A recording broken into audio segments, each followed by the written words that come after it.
The night Michael put his son to bed, he didn't expect a knock that would change his life.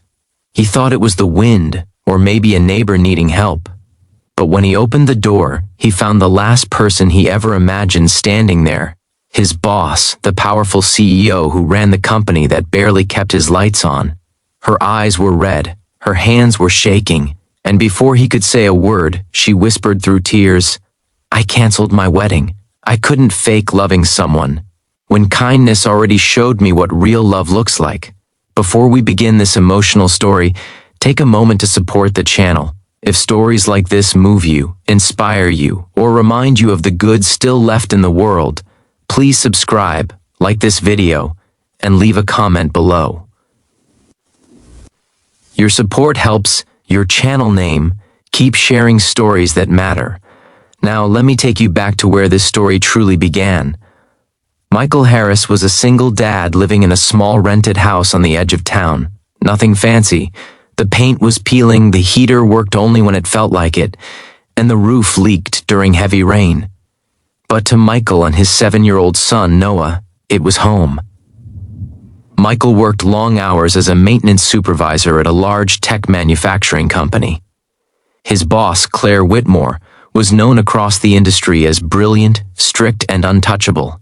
She ran meetings like a battlefield and expected perfection from everyone. People respected her, but very few felt close to her. Michael was never late. He never complained. He worked weekends without being asked, not because he wanted praise, but because he needed the job. After his wife passed away suddenly 3 years earlier, his whole world became Noah. Every extra dollar mattered. Every hour counted. One cold December morning, Michael noticed Claire struggling in the parking lot. Her car wouldn't start, and she was clearly frustrated, tapping her phone and pacing. Most employees walked right past her. Some were afraid. Others assumed she had help. Michael didn't hesitate. He grabbed his jumper cables from his old truck and walked over. "Ma'am," he said gently, "I can help if you want." Claire looked surprised, then annoyed, then tired. She nodded. As Michael worked on her car, Noah's handmade drawing fell out of his jacket pocket. Claire noticed it, a picture of a man holding a small boy's hand under a crooked sun. "Your son?" she asked. Michael smiled. "Yeah, he draws one every morning so I don't forget why I work." That small moment stayed with Claire longer than she expected. Days passed, then weeks.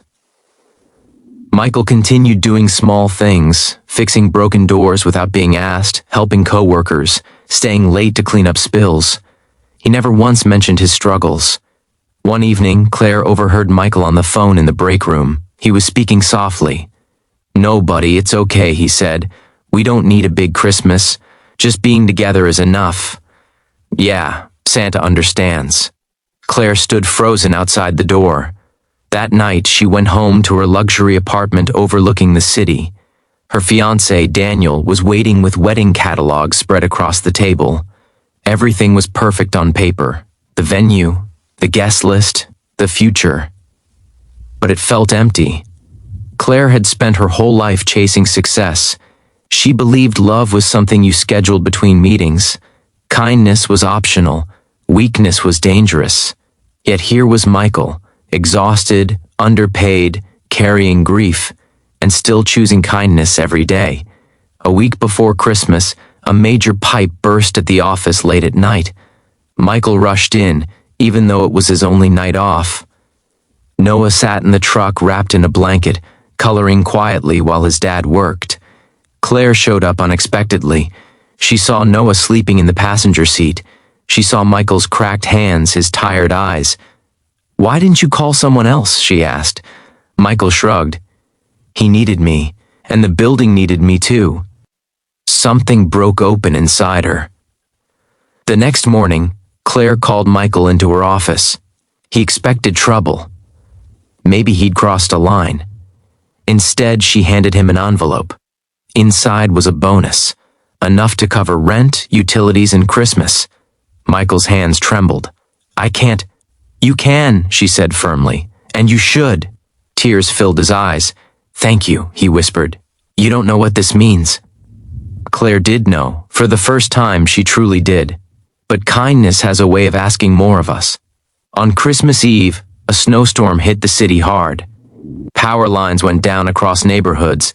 Michael's house lost heat.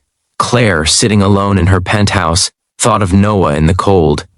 Without overthinking it, she grabbed blankets, food, and drove through the storm to Michael's address, an address she had quietly looked up weeks earlier. When Michael opened the door and saw her standing there, soaked and shivering, he was stunned. "I'm sorry," she said, her voice breaking. "I didn't know where else to go."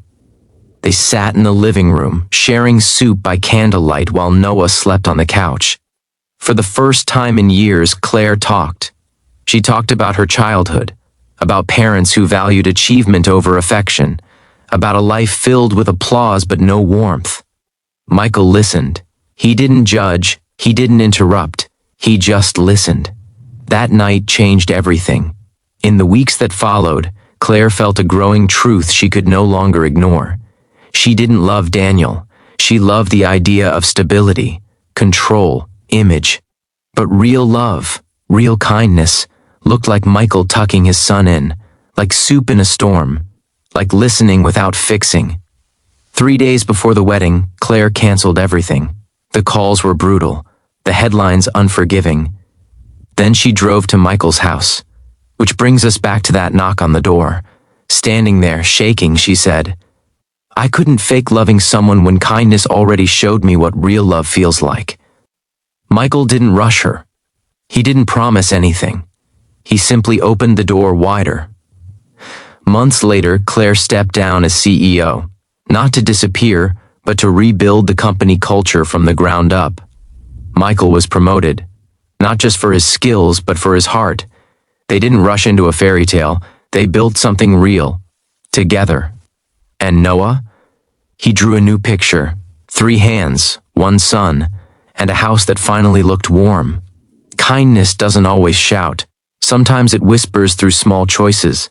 A helping hand, a listening ear, a door opened on a cold night. And sometimes, it changes everything. If this story touched you, let it remind you that kindness is never wasted. Share it, live it, and pass it on.